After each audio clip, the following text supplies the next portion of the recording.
Hey fans, welcome back to another episode of our Coaching Corner. This summer we're meeting with our head coaches, specifically talking about summer recruiting, workouts, and everything related to athletics. Today we're proud to have our head men's basketball coach, Brett Campbell, in studio with us. Coach, welcome to the show. Jock, nice to be here. Appreciate you coming by today. I know you've been out a lot in the community. A lot of people have had a chance to meet you, get to know you. For those that haven't had the opportunity yet, tell us a little bit about your background. You're a veteran on the coaching circuit. You've been at a lot of different places. Tell us a little bit about that background.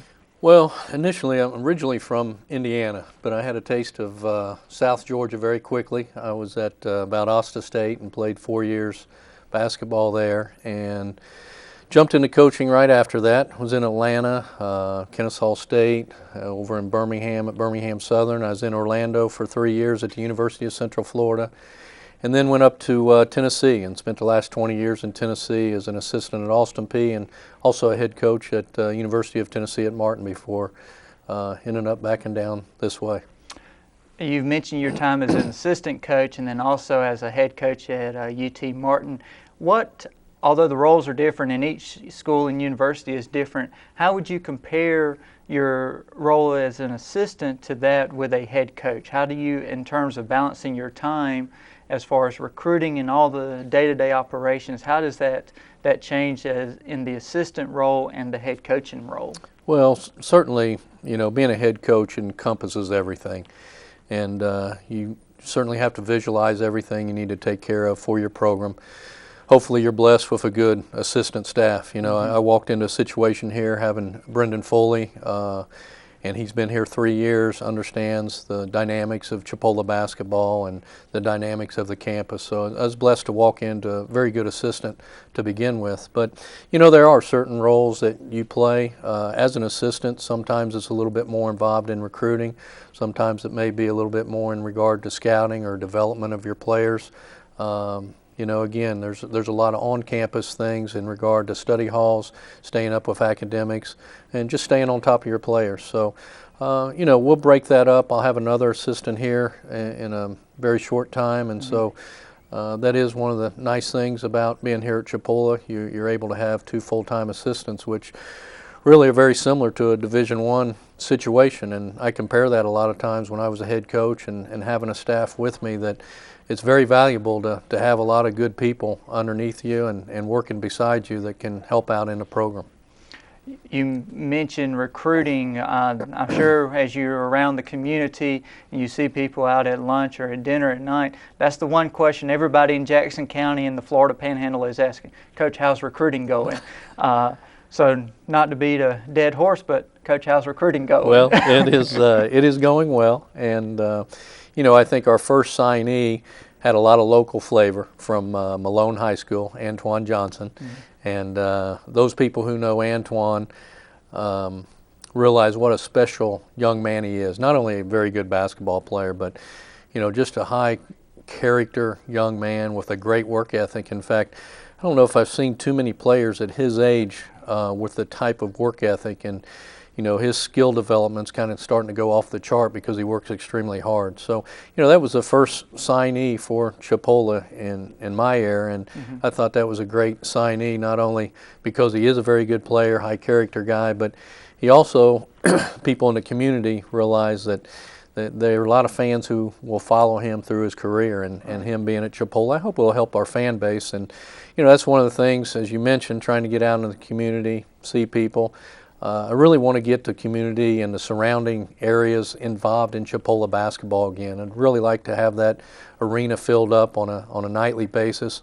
Of course, Greg Franklin's done a great job, beyond great, winning a national championship, and the caliber of basketball players that he has and the teams that he's put on the floor. So we certainly want to piggyback that and bring a lot of excitement to Chipola basketball once again. Well, there's no doubt there's going to be a lot of excitement. You mentioned Antoine from Malone. As far as the returnees that you have coming back, I know the new players that's still up in the air, still signing players, but our fans out at home will know the returning players that will be coming back. Who are some of those players right now? Well, we've scheduled? actually just have 3 returning players off last year's team. Probably most notable is Junior Santil. He's recognized as one of the top junior college players returning in the country. He had a couple 30-game performances last year in the Panhandle League. You know, I've been very impressed with his work ethic this spring when we were able to work out. When I first got here, he's going to be back along with Mehdi and Ali, the other 2 returning players. Mehdi is back in France. He tried out for the national team in Paris. I was very impressed with his athletic ability. I think he's going to bring some things to the table this year for us that people haven't seen. He's got a skill set and athleticism that was very impressive, and I liked his work ethic also in the spring. And then Ali, who didn't play a lot, 6'9", returns for us inside.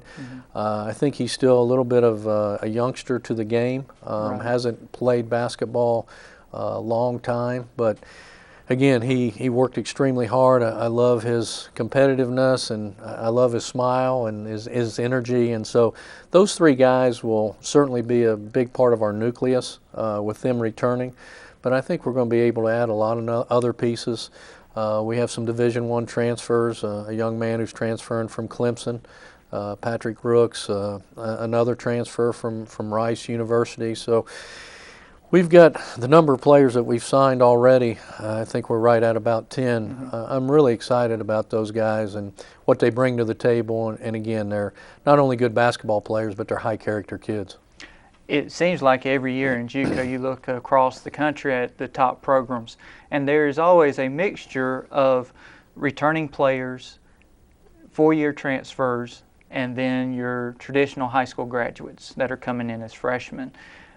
What type of balance do you see, or the importance associated with getting the transfers in from a Division I or Division II program to add that instantaneous spark to your team? Well, I think that helps. Anytime players have played at that level, at a Division I level, they've had a taste of what it's about. And physically, mentally, they're probably just a little bit more mature than your average high school senior that's coming in. So I think if you can get a pretty good mix of sophomores and freshmen, you know, I'd really like to go about half and half. I think that really balances out the team and allows some of the younger players to develop, and you know, certainly will contribute at a little bit slower pace than what I expect the older players to contribute right away when they walk in. But you know, if we could go probably 7 sophomores and 7 freshmen, that'd probably be ideal at the end of the day. All right. That sounds good. We were talking earlier today about the new NCAA rule changes. A lot of those rule changes have been adopted by the NJCAA. Too many rule changes to discuss individually. We'd probably leave some of them out. As far as pace of the game, pace of play, trying to increase the number of offensive opportunities, where do you see the game of basketball right now? Do you think the rule changes, as opposed with a shorter shot clock, decreasing the number of timeouts in a game, being able to advance the ball, being able to eliminate the 5-second closely guarded rule? Seems like a lot of rule changes are being implemented this year in the hopes of getting to one ultimate goal.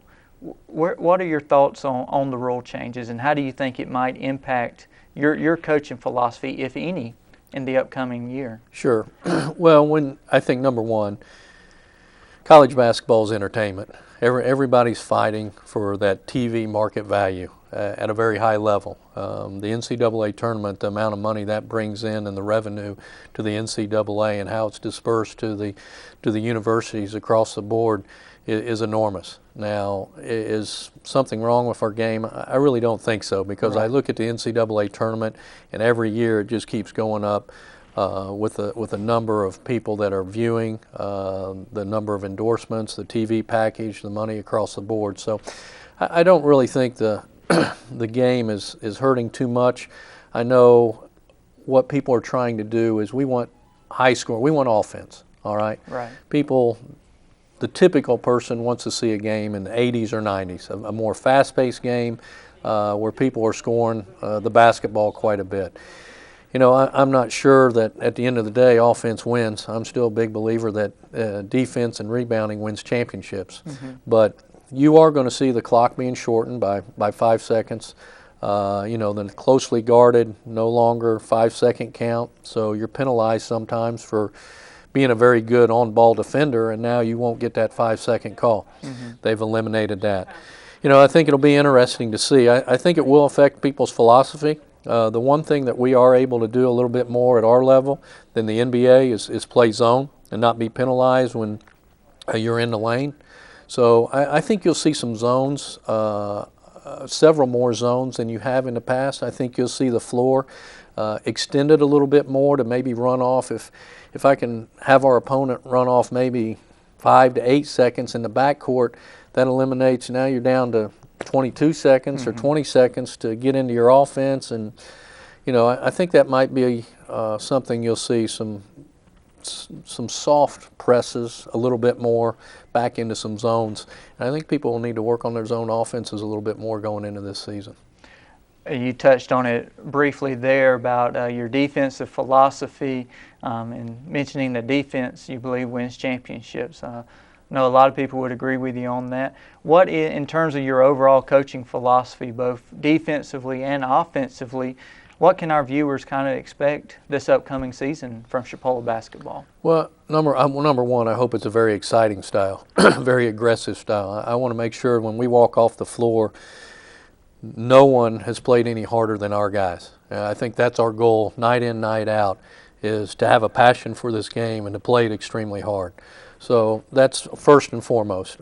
Certainly, I think from a recruiting standpoint, our skill level, I like our players. I think we're going to be able to shoot the ball well. Again, that's exciting to see people score points. But, on the other end, as I mentioned earlier, if you can't guard the basketball and you can't finish out possessions by rebounding the ball, then you're going to lose a lot of games. And so that's certainly one of the things, and I think that's certainly a toughness area that you've got to develop with your basketball team. And when you do that, I think you can be very successful. But, in years past, I've been a part of teams that have led the league in offense in the Ohio Valley Conference. I'd certainly like to be a part of that also. I think that's exciting to push the ball. That's how players want to play. And as long as we're taking good shots at the end of the day and putting ourselves in position to be successful and where our players can be successful. A lot of times your 5-man doesn't really need to touch the ball at the top of the key. So you need to put players in areas where they can be successful, and I think that in the long run will help your team. Good deal. Well, Coach, appreciate you coming by today and talking with us. We'll have several more segments throughout the summer as we get closer to the season. Sounds like it's going to be a very interesting season, exciting season. One other rule change we'll mention is that now you can dunk during halftime and pregame. So have something for the fans to come out and see, make pregame a little more interesting now. We try to make sure everybody enjoys that part of it. Absolutely. Well, once again, Coach, appreciate you coming by today. And fans, appreciate you tuning in as always. Stay with us later on. We'll have some more interviews and come back with more information. Thanks.